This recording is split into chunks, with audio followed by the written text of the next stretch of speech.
From street thugs simply looking for a quick score to galactic threats wanting to destroy worlds, Marvel has given us some great films in their games and movies.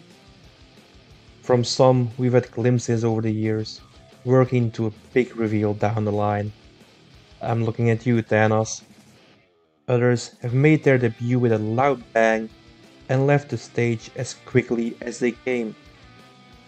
And yes, there have been some dots and misrepresentations along the way. Not everything Marvel touches becomes gold, despite of popular opinion.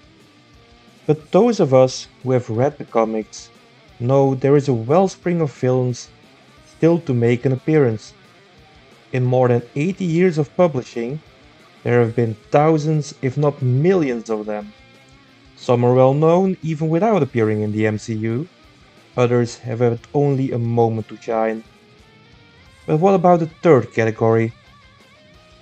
The villains who are making regular appearances in comics or smaller games, but aren't that well known to the public at large. Well, some of them might have the potential to make Marvel millions. I'm Chris from Nerd Geek Life, and here are 5 Marvel villains that could make Marvel millions.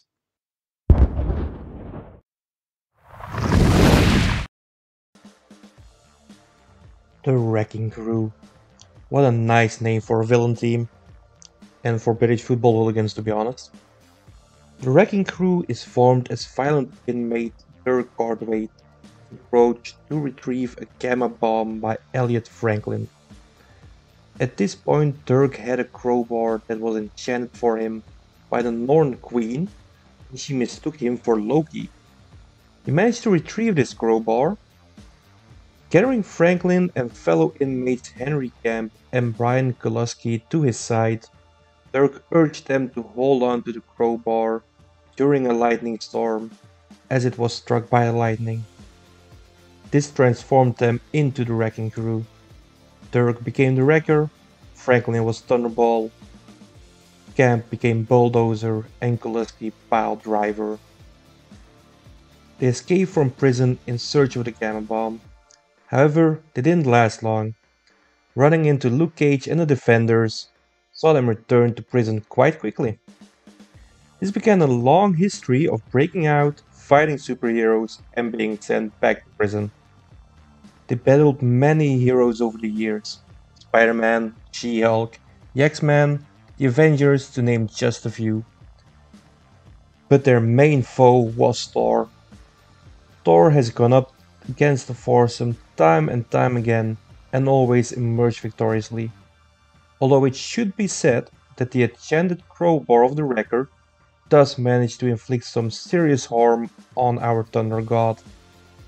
Just to give you a glimpse of what kind of people are in this team, they once murdered an entire bar full of people just because one of the guests had an annoying ringtone.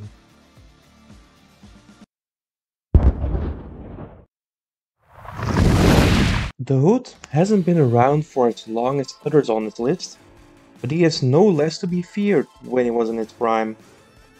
Parker Robbins and his cousin are asked to steal some valuables from a warehouse. They enter only to find an occult ritual and a demon waiting for them. Parker manages to shoot the demon, apparently killing it in the process. He proceeds to steal the creature's hood and boots. He quickly discovers they grant him the powers of invisibility and levitation. With these newfound powers, he steps up his game in a small theft department and donning the name The Hood.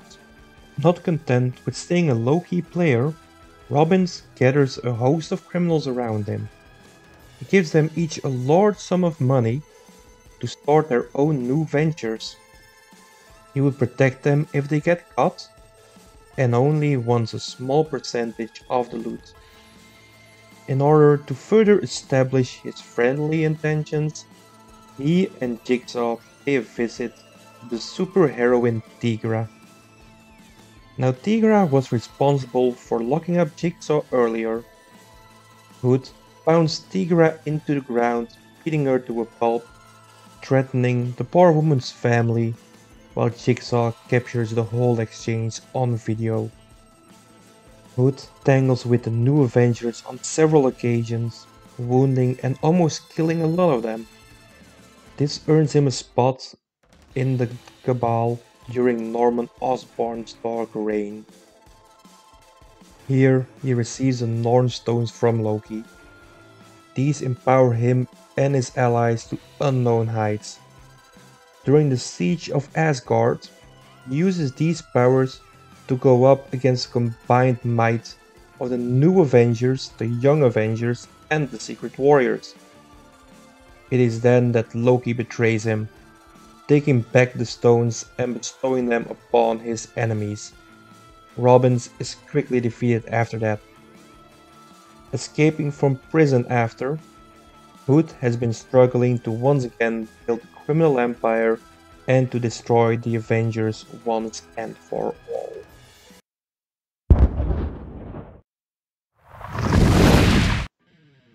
Kraven the Hunter is a more specific pick. He is first and foremost an adversary of Spider-Man. Under the name Kraven the Hunter, Sergei Kravenov is a big game hunter of Russian noble descent. He sees Spider-Man as the ultimate big game to hunt. Powers and strength of a spider make him an ideal adversary of the hunter. To Kraven, Spider-Man is just another trophy to place on his wall. Kraven, however, is not your typical hunter. He shuns the use of bows and guns. Rather, he takes on his prey with his bare hands. He is able to do so because of a serum granting him enhanced strength and drastically slowing his aging process. At one point, Kraven actually manages to capture Spider-Man, drug him, and bury him alive on his estate. Kraven then sets out on a brutal vigilante campaign to prove himself the clear superior of Spider-Man. He does this by capturing Vermin, the only foe Spider-Man has failed to bring down single-handed. When Spider-Man crawls out of his grave 2 weeks later, Kraven calmly informs Spider-Man what he has done. Letting Spider-Man go, Kraven kills himself shortly after. He is resurrected sometime later by the Kravenov family. This leaves Kraven more psychotic than he was before. He tries to bring back the noble house of Kravenov, but fails in the end. Now Kraven has been featured in the animated series of Spider-Man and has made multiple cameo appearances. However, really delving into this character, going toe-to-toe with him perhaps, in a Spider-Man video game, that has yet to be done.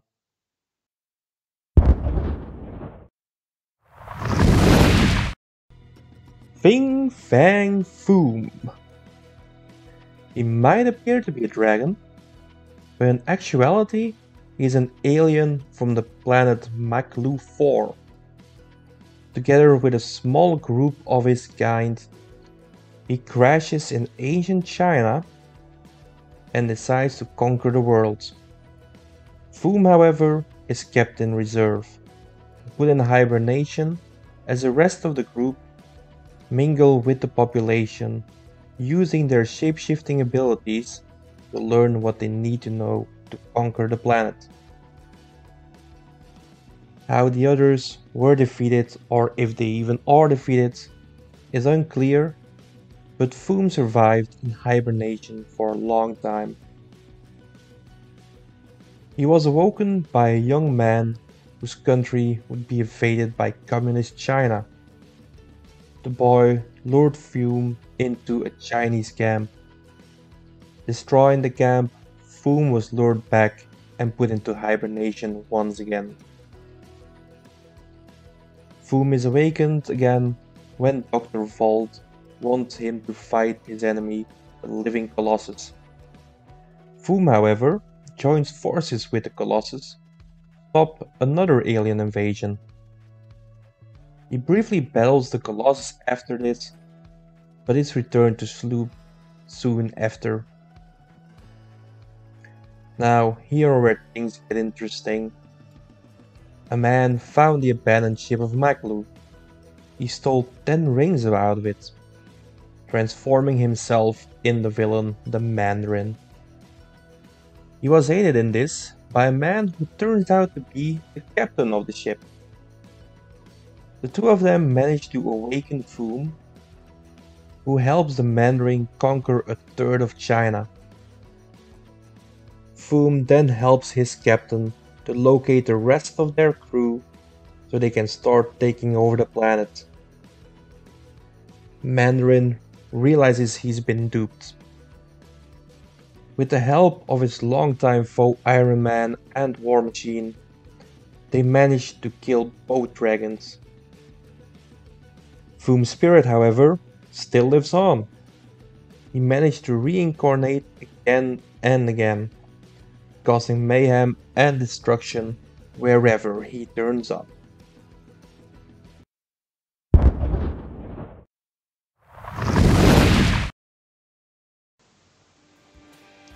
Radioactive Man. No, not that one. There, that's better. Chen Lu is a Chinese scientist who is asked by his government to develop a way to defeat Thor. He exposes himself to small doses of radiation until he is capable of taking on a full barrage. This transforms him into a living radioactive man. He travels to New York to fight Thor. He actually manages to hypnotize the Thunderer and make him throw away his hammer.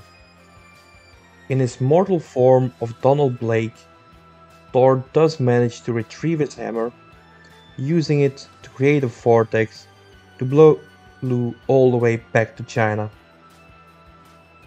After this, Blue becomes a frequent adversary to the Avengers. He joins several incarnations of the Masters of Evil, always being defeated and deported back to China for his efforts. He is, however, a genius and manages to inflict severe damage with his radioactivity to the Avengers in the process. Teaming up with villains Titanium Man and Crimson Dynamo, he travels to Vietnam to try and start a new life as crime fighters. This works out well enough up to the point where they are conned again into fighting the Avengers. Lou tried to turn his life around after that, and he joined the Thunderbolts, a team comprised of reformed supervillains. During the Civil War storyline, Lou stood side by side with Reed Richards and Yellow Jacket as they built a superhuman prison for all the heroes that defied the Registration Act. Lou fell from grace once again during the dark reign of Norman Osborn. And even after Osborn was defeated and captured, Lou remained a villain. Last he was seen, he was fighting Miss Marvel, Spider-Man, and Nova. He escaped them when the three young heroes saved an innocent bystander. And that's our list of villains who could make Marvel, or Disney, however you want to look at it, millions if they use them right. Got any more? Leave your own suggestions in the comments down below. Don't forget to like, share and subscribe.